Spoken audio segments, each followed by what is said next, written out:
¿Qué tal, amigos? Buenas noches. Volvemos a encontrarnos aquí en Sin Censura. Esta noche tenemos un programa muy especial.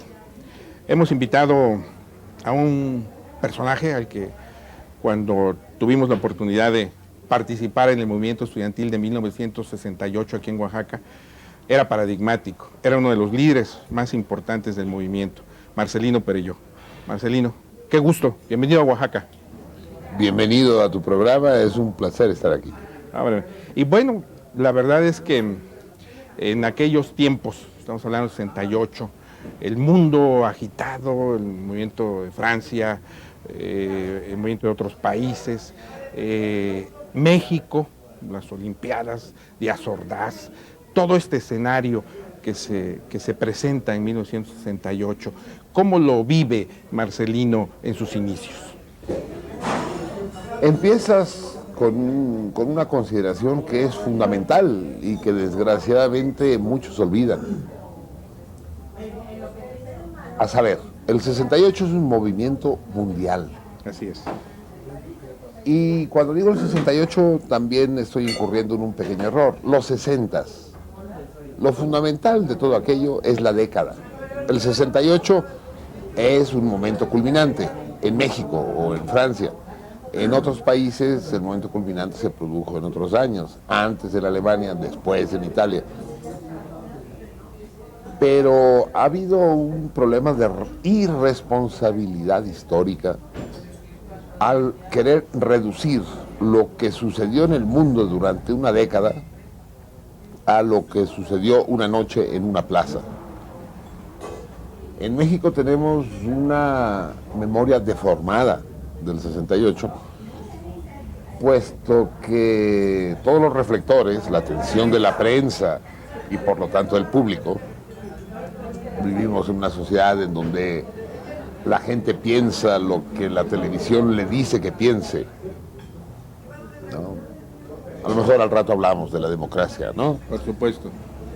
Pero la televisión dicta, ¿no? La televisión es una dictadora, ¿no? Y esa dictadora impone que si tú le preguntas a un chavo mexicano qué fue el 68, te va a contestar una masacre, una matanza. Y va a olvidar, o ni siquiera lo va a olvidar, porque no se puede olvidar aquello que se ignora, porque ignora el movimiento propiamente dicho. Hay una gran injusticia en eso, porque de los 140 días que dura el movimiento estudiantil popular mexicano de 1968, 140 días exactos, en 139 de ellos los protagonistas fuimos nosotros, los estudiantes. Un solo día, el 2 de octubre, el protagonismo recayó sobre los sicarios, sobre los verdugos, sobre el poder, los represores. Y resulta que en una de esas paradojas de la historia, somos precisamente nosotros, los propios protagonistas o sus herederos, los que insisten en recordar esa fecha negra. Con esto yo no estoy diciendo que tengamos que olvidar el 2 de octubre, Dios me libre, no, pero que hay que ponerlo en su lugar. Y recordar también los momentos festivos, los momentos gloriosos, los momentos exultantes del 68. Aquello fue una fiesta libertaria, de una magnitud absolutamente inédita. Plagada hasta de cierto romanticismo de la época. Plagada de un romanticismo cierto, te contestaría yo, de un romanticismo absoluto. Sí, por romanticismo tú quieres entender la generosidad, la convicción y la entrega a esas convicciones. Sí, por supuesto. Entonces, el 68 debe entenderse en su contexto mundial. Te hablaba de la década. Yo la década de los 60 la fijo desde el 1 de enero de 1959, cuando entran las tropas del movimiento 26 de julio a La Habana, hasta el asesinato de Allende. En 73. El 11 de septiembre, así es. Es decir, es una década de 14 años. A los matemáticos se nos permiten esas arbitrariedades. Esos son los 60s, que tienen una personalidad propia, una dinámica específica. Y que además revoluciona no solo en este ámbito, en la música, Absolutamente, los Beatles, absolutamente. ¿No? La cultura y la revolución. Todo, en el arte. Así es, la cultura y la revolución se entrelazan, se trenzan. Sí. Después de la Segunda Guerra Mundial, el mundo queda tocado. Se produce una especie de cruda, una resaca durísima. Porque la llamada Segunda Guerra Mundial, mal llamada, fue algo más que eso. En particular hubo dos elementos que rebasan el ámbito específico de la guerra.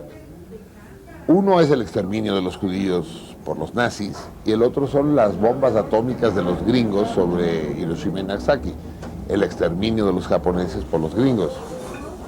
Esos dos elementos conmovieron al mundo, provocaron un trauma incluso en todos aquellos que no lo vivieron de manera directa. Es el caso de México.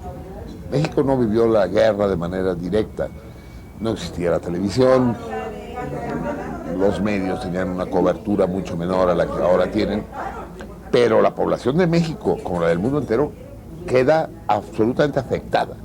Entonces siguen unos años grises, sepia, unos años mates, unos años tristes, que es la segunda parte de la década de los 40 y los años 50. Son duros, crispados, apagados, huraños, hasta que de repente era un mundo en blanco y negro, hasta que de repente irrumpe el color. Yo no sé si tú te acuerdas, pero hasta los 60s la televisión era en blanco y negro, por supuesto. En Oaxaca llegó en 69 la televisión. Sí, allá hacia finales de la década. Todos los teléfonos eran negros, no se podían hacer teléfonos de otro color. La ropa interior de los hombres era toda blanca, ¿no? La primera vez que yo vi a alguien con calzoncillos rojos creí que era puto. Un alto funcionario de la UNAM, por cierto, cuyo nombre por discreción me reservo.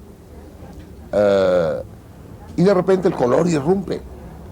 Pero irrumpe no solo los teléfonos o en la ropa interior masculina, las sábanas tenían que ser blancas, cabrón. ¿Te acuerdas? Sí. Las sábanas eran blancas, no había sábanas de otro color. Y esa irrupción de color se produce no solo en los objetos, se produce en las conciencias. Y eso, como bien decías tú hace un momento, sacude todos los ámbitos del quehacer humano. Son los años de la liberación africana, la descolonización africana, con sus Lumumbas, Nkrumah, Senghor, Neto, ¿no? De la rebelión de los negros en Estados Unidos. Así es, sí señor, tanto en su vertiente dura, la vertiente de Malcolm X y las Panteras Negras, como la versión blanda de Luther King. Es el año de la guerrilla latinoamericana, es la década de la guerrilla latinoamericana. Claro, el Che en Bolivia. Así es, pero no es solo él, es Marighella en Brasil, claro. Es Pedro Torres. Es Torres en Perú, es Marulanda, que todavía anda por ahí echando tiros en Bolivia, es Douglas Bravo en Venezuela, es John Sosa en Guatemala, en fin, esto es mare magnum.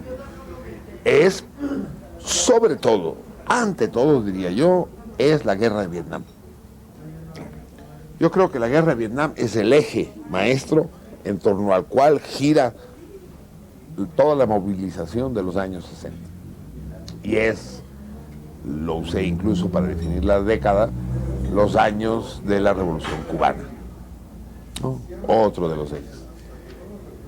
Y tal como tú bien decías hace un momento, son también los años de una verdadera revolución en las artes, en la música clásica, donde surge la música concreta y todas las formas de música contemporánea, con Stockhausen, Berio, ya en la música popular, es el bossa nova brasileño. Se acostumbra a asociar los años 60 al rock, y eso es un poco discutible. En todo caso, en ese momento no le llamábamos rock. Existía el rock and roll de Elvis Presley Halley y sus cometas. Halley. ¿Te acuerdas? Pero los Beatles o esos no eran exactamente rock, o no se consideraban entonces rock. Claro. No era música bailable para empezar. Los fresas iban a los bailes, ¿no? Los otros andábamos en otro rollo así. Son los años de las drogas, de la psicodelia, Surgen los hippies. surgen los hippies. Surge, y eso es importantísimo, porque también en la ciencia se produce una revolución. Surgen los anticonceptivos, que representan una componente de liberación en el amor, ¿no? El poder coger sin condón y sin angustia, ¿no? Conquista, desgraciadamente, echada a perder por estas paradojas crueles de la historia, 20 años después, ¿no? Con el pinche SIDA y todo eso. Pero es también el año de la conquista del espacio. La guerra entre soviéticos y gringos, la llegada a la luna, que hay quien lo discute, ¿no? ¿Quién dice que pura madre, que nunca llegaron? Fue Hollywood, ¿no? Pero en fin, te das cuenta, es de la dimensión, son los años, no lo olvidáramos, de la canción Protesta. Margarita Boucher. Ándale, sí te acuerdas, Margarita. Claro, Margarita. Guapísima. Así es. En México. La poesía con los mascarones. Así es.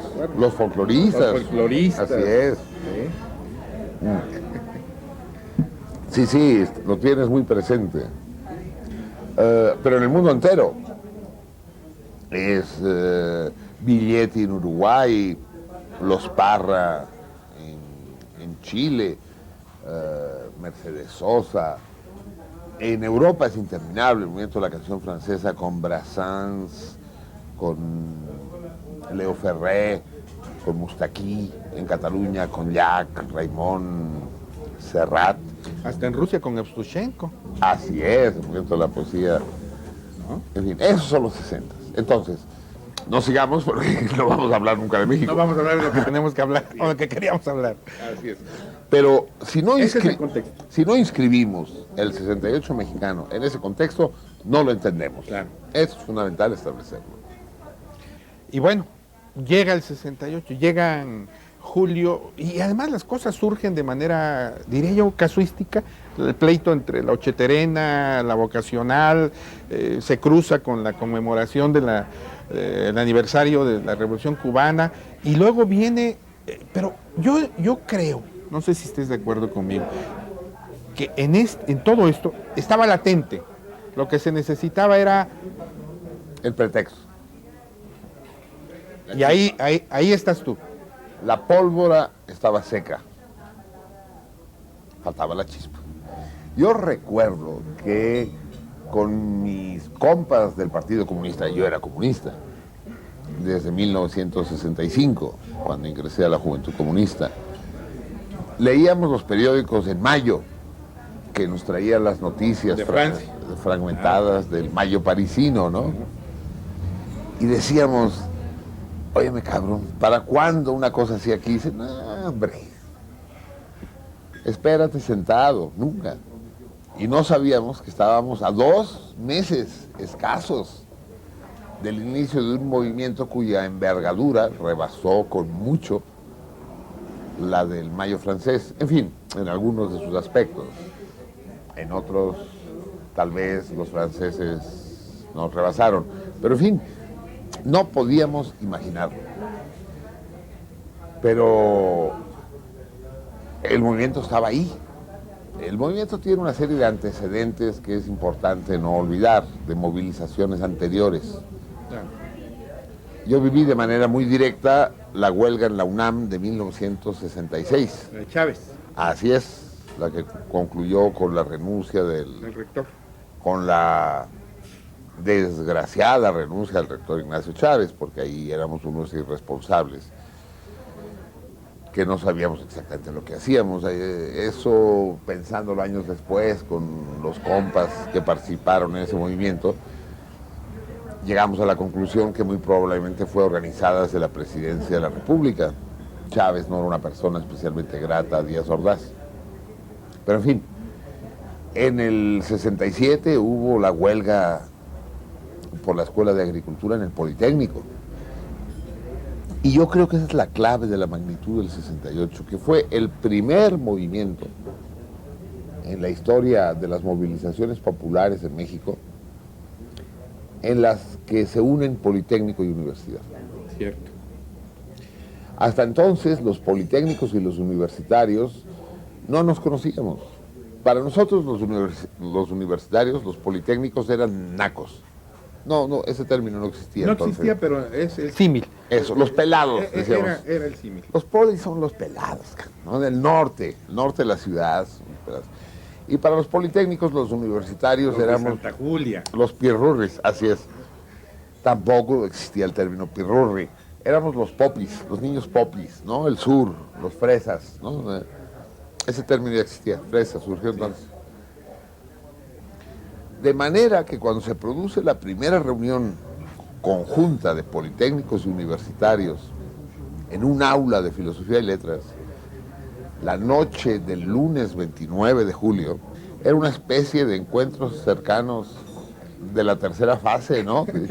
Esa noche se creó el germen de lo que sería el Consejo Nacional de Huelga. Nos pasamos 3 horas discutiendo el orden del día, es decir, discutiendo qué teníamos que discutir. Como buen revolucionario, que se respete. Así es. ¿No? Hay que discutir. Así es, ¿no? Decidir qué es lo que teníamos que decidir. Y cuando estábamos ya llegando a la conclusión del orden del día, llegó la noticia de que el ejército había entrado en la preparatoria 1. En Ildefonso. Así es. Cuando el bazucazo. Así es. Ese es el bazucazo. Así es. Así es. Que es un detonante. Pero ¿de qué manera? Decidimos disolver la reunión, irnos a defender las escuelas o a organizar la resistencia y que nombrar una comisión de 4 o 5 que se pusiera a salvo después de la entrada militar a CEU. El ejército nunca entró a CEU, no esa noche. Entró Después. sí. A mediados de septiembre, ¿no? Así es, el 19 de septiembre. Sí. Fecha, hay fechas, ¿no? Que paradigmáticas. Sí, como el 11 de septiembre. El 11 de septiembre es mi cumpleaños, por cierto. Además, no eres el primero, ya conozco a alguien. El caso es que los únicos que fueron detenidos esa noche fue la comisión que tenía que ponerse a salvo. Fueron ellos los que al salir de Seúl fueron detenidos por unas patrullas judiciales. Ahí se inicia el movimiento. Ese es el germen del movimiento. El movimiento nace de una provocación. Alguien estaba interesado en armar un desmadre. Alguien del poder. Yo siempre he dicho que en el 68 se producen 2 movimientos simultáneos y paralelos. Uno es el movimiento estudiantil y popular, del que participamos tú y yo y otros muchos miles. La otra fue la lucha por la sucesión presidencial. Ándale. La lucha por la sucesión presidencial, que así como nosotros nos inscribíamos en esta sublevación mundial de la que hablamos hace un rato, la lucha por la sucesión presidencial también se inscribía en un contexto internacional. Estaba el problema cubano, la actitud de los gringos frente a Cuba, la resistencia que México presentaba frente a la agresión gringa contra Cuba, y muy en particular los Juegos Olímpicos. Hay que hablar de los Juegos Olímpicos para entender qué sucedió. Los Juegos Olímpicos de 1968 fueron los primeros que fueron transmitidos a todo el mundo, en vivo.